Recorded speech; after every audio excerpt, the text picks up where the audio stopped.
దృష్టిలో పెట్టుకోండి. అలాగే మీ ఆలోచనలు, మీ ప్రవర్తన, మీ వ్యక్తిత్వం రేపటి మన దేశ భవిష్యత్తు నిర్ణయిస్తుంది. అందరూ కూడా రియల్ ఎస్టేట్ పిచ్చిలో పడిపోయారు.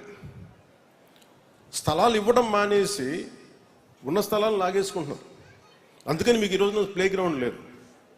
అందుకని మీకు ప్లే గ్రౌండ్ ఉండాలంటే ఏమి చేయాలి? సార్ కలెక్టర్ గారు కానీ, మేడం శుక్లా గారు కానీ, రంజిత్ భాషా గారిని కూర్చోబెట్టి దయచేసి మన పత్తిపాటి పుల్లారావు గారికి నేను వినవించుకుంటా ఉన్నా, పిల్లల కోరికని నెరవేర్చండి. ఎవరెవరో స్థలాలు వేల ఎకరాలు, వేల కోట్లు దోచేస్తూ ఉన్నారు.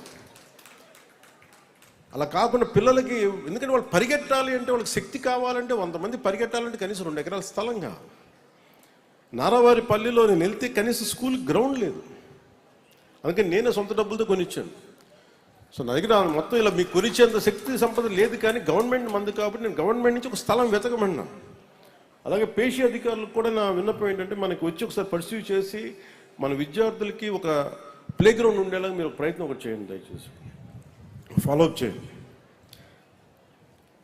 అదేవిధంగా మీకు మనం మాట్లాడితే మనం చాలా అలామింగ్గా ఏమనిపించిందని మీకు తెలియకపోవచ్చు, ఇవన్నీ కావచ్చు, కానీ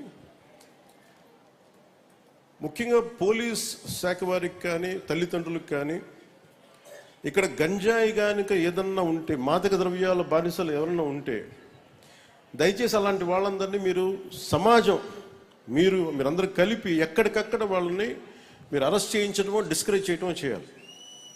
ఎందుకంటే అది మటుకు చాలా చాలా అవసరం. అంటే వీళ్ళు మాదక ద్రవ్యాల మత్తులో కూర్చొని ఏదైనా చేసేయచ్చు అనుకుంటారు. నిజంగా ఇప్పుడు ఇందాక ఆడపిల్లలు వాళ్ళు శక్తి సమర్థతతోటి వాళ్ళు డిఫెన్స్ వాళ్ళకు ఒక ఇటుక పగలగొట్టగలిగారు, ఒక టైల్ పగలగొట్టగలిగారు.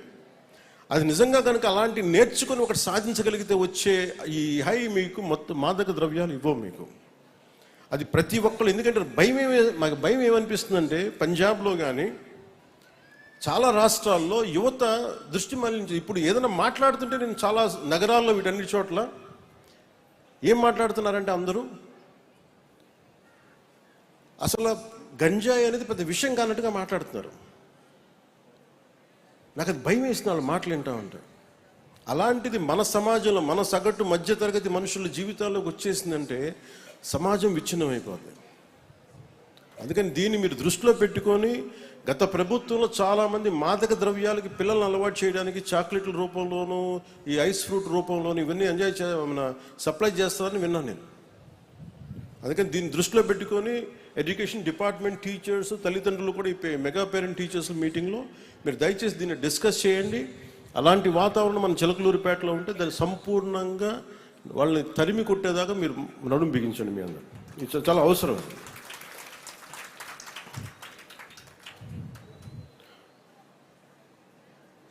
ఒక దేశపు సంపద ఖనిజాలు కాదు, నదులు కాదు, అరణ్యాలు కాదు, కలల ఖనిజాలతో చేసిన యువత, వారే మన దేశ భవిష్యత్తుకి నావికులు. ఇది గుంటూరు శేషేంద్ర గారు.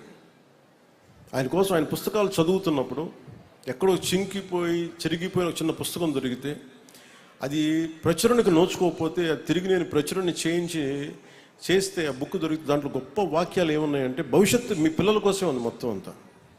అందుకు నేను అదే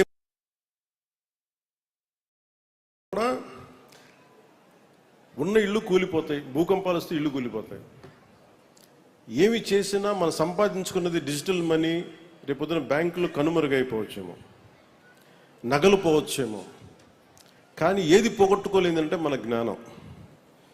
తిరిగి నిర్మించగలం. అందరూ మెటీరియలిస్టిక్ విషయాల మీద పడుతున్నారు. ఒక ఇల్లు ఉంటే 100 ఇళ్ళు కావాలి, ఇంకొక కావాలంటే 1 కోటి ఉంటే 1000 కోట్లు కావాలి. అసలు ముందు ఏ పని చేయకుండా రియల్ ఎస్టేట్లో పెట్టుబడులు పెట్టేస్తే అవే మనకు అద్దెలకి ఇస్తాయి. అద్దెలు ఎవడిస్తాడు? పని చేసేవాడు అద్దెకిస్తాడు. మేధస్తున్నోడే అది ఉన్న స్థలాన్ని వాడుకొని ఇవ్వగలడు.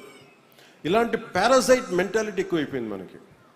అందుకని పిల్లలకి తల్లిదండ్రులు కానీ, అధ్యాపకులు కానీ స్వయం శక్తి మీద నిలబడగలిగేలా మీరు గనుక వారికి మనస్సుని కానీ, వారి ఆలోచన విధానాన్ని కానీ ముందుకు తీసుకెళ్తే, apart from your academic abilities అనే మీ టీచర్స్ కాకుండా వాళ్ళకి స్వయం ఈ వ్యక్తిత్వ వికాసానికి సంబంధించిన పాఠాలు కనుక మీరు చెప్పగలిగితే, కొన్ని ఎగ్జాంపుల్స్ చూపించగలిగితే, నేను ఐమ్ సేయింగ్ ఒక బ్రిలియంట్ పీపుల్. ఎంతమంది కృష్ణ తేజాల్ గారు వస్తారో తెలియదు, ఎంతమంది శుక్లా గారు వస్తారో తెలియదు, ఎంతమంది రంజిత్ పాషా గారు వస్తారో తెలియదు మనకి. ఎంతమంది అద్భుతమైన వ్యక్తులు